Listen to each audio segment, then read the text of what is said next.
Sí, ya entré otra vez.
Bueno, mis hermanos, como siempre tenemos estos pequeños errores técnicos, entonces vamos a regresar a Mateo capítulo 1, versículo 18 y volvemos a empezar. No, mentira, ya estamos terminando. Estamos en el versículo 25 y estamos ya finalizando nuestra enseñanza de hoy. Hemos visto entonces qué significa el nombre de Jesús. Hemos visto cuál es la diferencia con Emmanuel. Hemos visto varios nombres, además que en la palabra de Dios hacen referencia a nuestro Salvador. Y a manera de conclusión o de aplicación podemos encontrar lo siguiente. En primer lugar, recordemos y entendamos muy bien que el nacimiento, tanto el nacimiento como la resurrección del Señor Jesús, fueron obras del Espíritu Santo. Fueron acontecimientos sobrenaturales y únicos. Esto puede ser parte muy buena en argumentos apologéticos en frente a otras religiones. En ninguna otra religión aparece una descripción como esta, sobre todo en la resurrección. En segundo lugar, tenemos claro ahora que el nombre de Jesús, que significa Jehová salva, le fue dado por esa misión que fue planeada desde antes de la fundación del mundo y que él venía a cumplir. El nombre Emmanuel, Dios con nosotros, significa que el Señor Jesús habitó entre nosotros, se encarnó y como ha sido su promesa, siempre está con nosotros cuando confiamos en él. En tercer lugar, mis hermanos, la humanidad, indiscutiblemente la humanidad, necesita volver a Jesús. Necesita ver y alabar a aquel cuyo nombre es Jehová. Salva. ¿Qué mejor oportunidad que esta que tenemos en pleno encierro? Este es un momento y una oportunidad única que el Señor ha preparado porque nada se sale de su control. Para que nosotros aprovechemos este tiempo bien, porque los días son malos, lo dice la Biblia, enseñando a aquellos que tú conoces, con los que tú hablas, con tu familia, con tus amigos, enséñales quién es Jesús. Enséñales cuál fue la obra en el Calvario.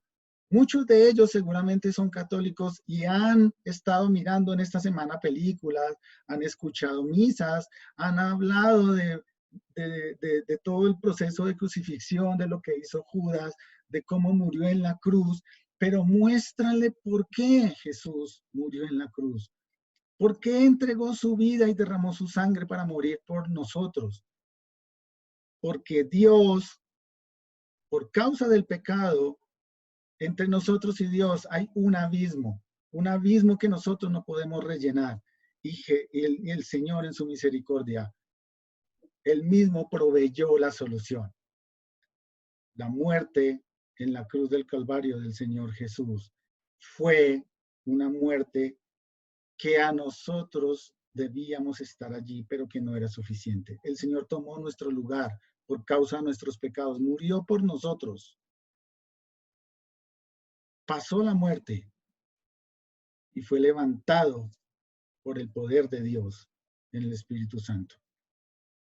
Lo levantó de los muertos y esa resurrección abrió el puente que necesitábamos para alcanzar el otro lado del abismo.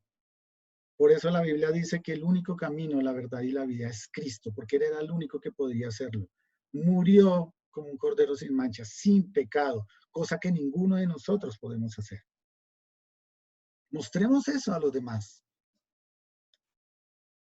Ayudémosles a que se desconecten un poquito de todas las redes sociales y de todo lo que están viendo, de noticias, de angustias, y se descarguen en Cristo, que es el único camino, la verdad y la vida. Y finalmente, mis hermanos, en el punto 4, como lo estuvimos viendo, debemos ser un poco más como José. Porque cuando obedecemos a Dios, aun si tenemos que afrontar a los hombres, hallaremos un consuelo seguro y paz en el corazón. La palabra de Dios nos invita a que nos arrepintamos de nuestros pecados, entreguemos toda nuestra vida al Señor Jesús, sin importar el gobierno, sin importar la economía, sin importar la pandemia, nada de esto. Porque cuando tenemos vida eterna en Cristo, puede pasar todo, pero tenemos seguridad de que vamos a estar con el Señor luego de que muramos. Oremos, mis hermanos. Señor, una vez más, agradecemos este tiempo en que nos has permitido escudriñar tu palabra, Señor. Gracias te damos por las verdades de tu palabra, que nos hacen entender quién es este niño Jesús, del cual estamos leyendo en los evangelios. Ese admirable consejero, Dios fuerte, príncipe de paz, salvador del mundo por causa del pecado, Señor. Gracias, gracias por tu Hijo. Gracias por ayudarnos a entender esta verdad. Yo te pido, Señor, que durante esta semana tú estés dando entendimiento a los corazones que me han escuchado. Y si hay alguien que me escucha, que aún no ha puesto su vida y su confianza en Cristo, Señor, yo te ruego que tú les abras los ojos, le quites las vendas. Muestres en el corazón esa necesidad de ti. Ayúdales a entender, Señor, que están atados con las cadenas del pecado, viendo lo que entrega el mundo sin ninguna salida, perdidos, muertos espiritualmente. Ayúdales a entender que tu Hijo Jesús vino para morir en una cruz por mí y por ellos. Y debemos estar agradecidos y reconocer su bondad, reconocer esta obra, entendiendo que tú la perfeccionaste el día que lo levantaste entre los muertos, Señor, para darnos vida eterna. Bendito Señor, gracias por los evangelios. Gracias por este evangelio de Mateo que estamos entendiendo. Danos perseverancia en oración durante esta semana. Te pido por los enfermos que están en casa, Señor, postrados en una cama. Por aquellos, Señor, que están afrontando la enfermedad del COVID-19 en todo el mundo, los enfermeros, médicos, auxiliares, las personas de aseo, de servicios generales, todos aquellos que están afrontando esto, tratando de ayudar a otros. Señor, te ruego porque si ellos conocen de ti, puedan estar compartiendo esta verdad a aquellos que están en agonía, que quizás están a punto de morir y no te conocen, Señor. Ayúdalos, Señor, para sacarlos de ese camino hacia el infierno y puedan reconocerte como su Salvador y tener vida eterna. Pase lo que pase, de la manera en que tengan que morir, no importa, porque será ganancia para nosotros saber que tenemos vida eterna en ti.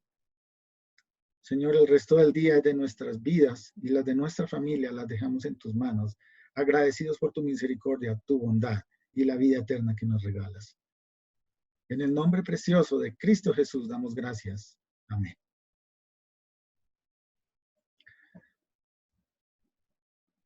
Mi hermano Jessy, ¿tenemos algún himno final o no? Pues está bien. No, señor.